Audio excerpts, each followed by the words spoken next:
fridge for almost 2 months, so come with me to do a little restock. So I've kind of already put some things in here. It's basically empty. The freezer is completely empty.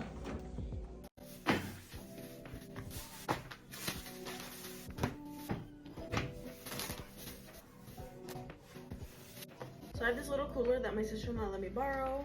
And I'm gonna take some stuff that I had in here and put it in the fridge.